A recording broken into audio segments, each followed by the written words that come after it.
Dominic Cummings, we understand from last night, is going to be leaving Number 10 as the Prime Minister's chief advisor, following in the footsteps of the Director of Communications, Lee Kane. Sounds like there's been quite a backroom battle there. Do you agree with Guito Hurry? He was the communications director to Boris Johnson when he was Mayor of London, who's just told us here on Talk Radio that Dominic Cummings was a psychopath at the heart of government. No, I don't. I obviously have worked with Dominic Cummings over the last year and a half, and he's often the person in the room who, as the conversation's developing, will say, "But why? But why are we doing this? Does it have to be done that way? Shouldn't we be challenging the sort of the sort of standard approach to whatever the subject is?" And it's good to have people in the room like that. And you didn't have to always agree, and sometimes we did, and sometimes we didn't. And but advisors are there to advise. The Prime Minister would decide, and I thought that process usually meant we came out with better decisions. Lots of people have been very critical of, they say, quite a sort of hostile, difficult environment to work in at Number 10, confrontational. Guito Hurry used the term ideological, myopic. With Dominic Cummings, again, he's got good things and bad things about his ability to get things done. We all know that. But love him or hate him, is it the case that if and when he's gone, that things will be different in Number 10? And if so, how will they be different? Yeah, I should say I don't entirely recognise the sort of characterisation of all of that, because people would say, well, unless you were a hardcore Brexiteer from the outset, you couldn't get. That's just not true. I happen to vote Remain myself. Having seen that the country had decided, I think it's absolutely right that you then follow through on it. And he brought that level of determination. Get on with them perfectly well. It made no difference at all. And so I don't recognise that fully. But having said that, it's amazing, I think, that we're sort of sitting here in a sense, spending this time talking about an advisor or two different advisors, if you take into account Lee Kane, rather than the really big things going on this week, like the rollout of mass testing in Liverpool, that breakthrough on the vaccine, students coming safely for Christmas. Except they do have a very big impact, because we know Dominic Cummings was absolutely crucial for the first lockdown in terms of decision making, and indeed the second lockdown. And indeed to the fact that we even have a mass testing so-called moonshot programme for that Liverpool rollout, something that no other major economy has attempted. We have more testing available every day now. There's 500,000 tests per day than per head than any other country, and certainly any country in Europe. And that's before you get onto these lateral flow tests. That's the tests which give you the results very quickly, and some of the innovative tests being used in Liverpool. A lot of that would not have happened without somebody in Downing Street saying, how, why, can't we do this differently?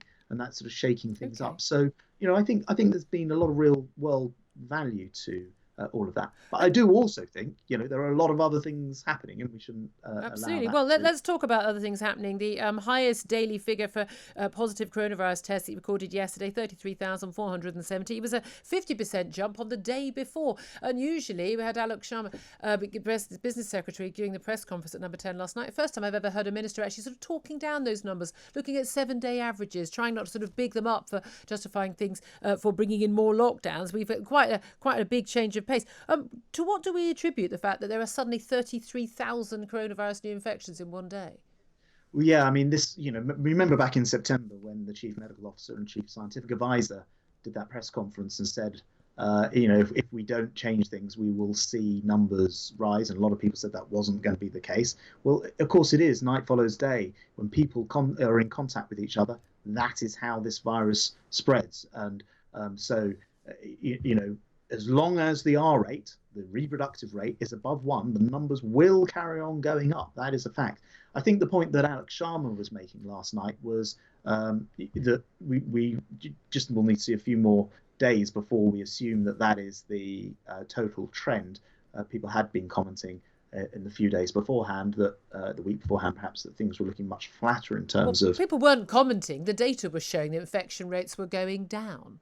Yeah, well, that's right. But then that's why Alok Sharma makes the point that you need to look at it overall rather than a single day to answer your point about why he was pointing that out. But the main thing is, there are two things which I think are very good news. One is, of course, the mass testing program we were just talking about. 67 more directors of public health around the country have asked to take part in that programme, we're sending out another 600,000 lateral flow tests this week. That's in addition to the regular testing programme. So we're getting to the point where we can see on the horizon this hope of people being able to test every couple of days, see whether you've got the coronavirus, and then be able to either isolate or go about your. And sorry, I'll just say, in addition to that, you've got the sort of double whammy on the virus of the vaccine. Well, of course, get these two things together, then we can see that there's light on the horizon. Okay, does that mean we are going to see the second lockdown ending definitely on the 2nd of December, and that we won't see that continuing any further, certainly through Christmas? Yes, we'll definitely see the lockdown end on the 2nd. The reason I can be so certain is that is the law. We've made it so it expires on the 2nd. With regard to your question, Christmas, we're obviously going to have to come out, and we intend to go back into a tiered system.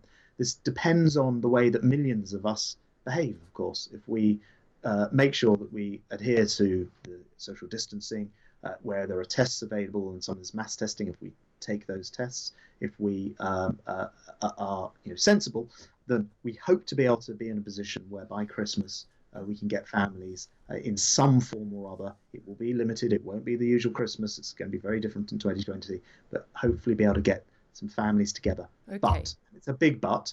I can't predict the path of this virus because it depends on the way that millions of people behave between now and closer to the time. Okay, so it'll be our fault if we can't spend Christmas with our families. Well, look, I'm not blaming anybody. It's apart from to say that there's no mystery how this thing spreads. The science is well understood now. If you and I are closer than 1.5 meters, 2 meters together, and we spend some time together, it is possible if one of us has it that the other one will get it. It's as simple as that. It's not about blaming anybody at all. It's just the facts. Let's talk about what's under your remit as as transport correspondent. Lots of different fields. Travel quarantine. Lots of talk about these lateral flow tests, these rapid tests. They're being rolled out, to people with no symptoms whatsoever in Liverpool, and you say 67 areas. Why have we not got these at airports so we can actually enable again, it's not about people going on holiday. It's about a massive part of our economy, planes being able to fly in and out of this country safely.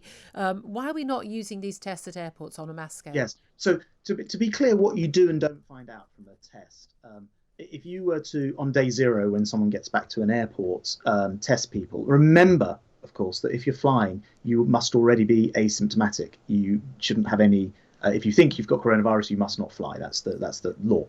So you're talking about people who don't have symptoms, and the problem with the day 0 test, because we know about the incubation period of these tests, is it will only find a shrinkingly small percentage of people who do it 5 days before people fly. That's right. At the moment, lots of countries allow you to go there, but you have to have a test done within 72 hours or a week, showing that you're. Why can't we just do 2 tests? We do a test on the day, and we do a test 5 days beforehand. So, first of all, unfortunately, a lot of the countries who I often have cited have found that their approach of, for example, don't worry, just have a test or have a test 72 hours before, have found it didn't work. France and Germany are obvious examples, and where they've had to actually undo some of those policies that I've had quoted to me for weeks. I was listening to our medical advice. They were telling me it wouldn't work, and indeed it didn't. So that has been sort of disproven, as it were. However, you are absolutely right that there must be a way of reducing quarantine in return for a test. And the Global Travel Task Force that I'm chairing with the Health Secretary has come to the same conclusions. And I will be saying more about that very soon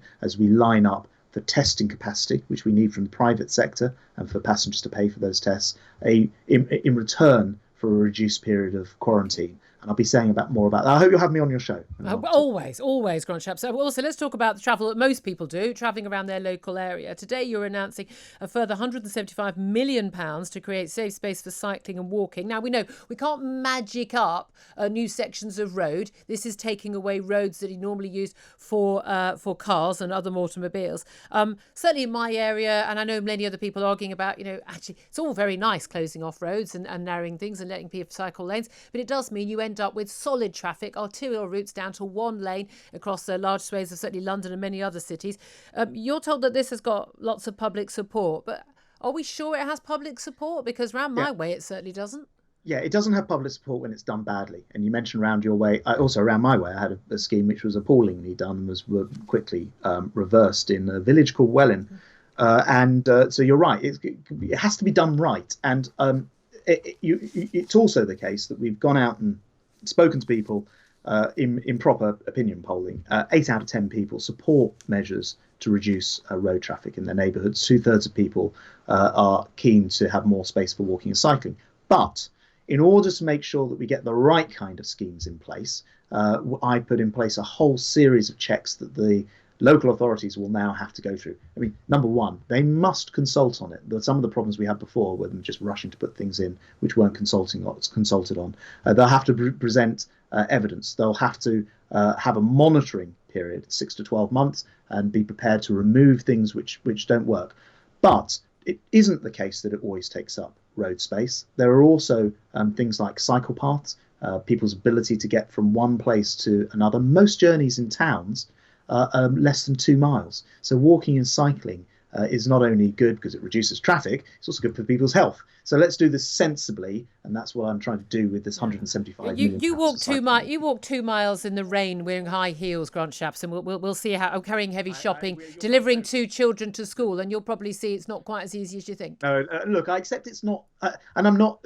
One thing I want to make absolutely clear as I announce this money for cycling and walking is 175 million pounds for cycling and walking is up against 27.4 billion pounds that I'm putting into roads. All right. So I am hugely pro car. I'm on your side. I'm hugely pro car. I want to have good roads. Actually, they're good for bikes as well, of course. But it's not one against the other. It's being able to help people get around. Except it often is.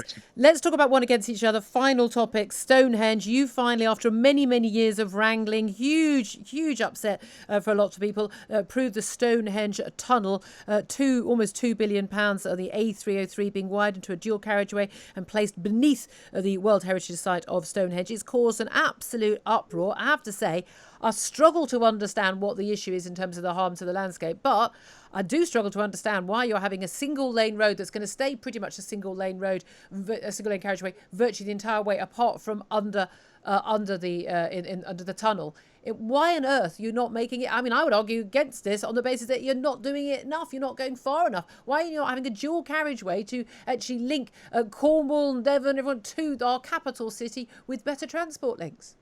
There are other sections of the A303, which is the road in question, which are also having planning upgrades considered right now. So your wider point's taken. I have to be just a bit careful about what I say about the Stonehenge section because it's a quasi-judicial decision. I set out my decision yesterday, and I can't go further for 6 weeks whilst it can be appealed through judicial review. But just to quote others, Historic England have said that a tunnel's a good idea. The National Trust have. And English Heritage in particular said it was a landmark day for Stonehenge to get traffic off the road right by Stonehenge.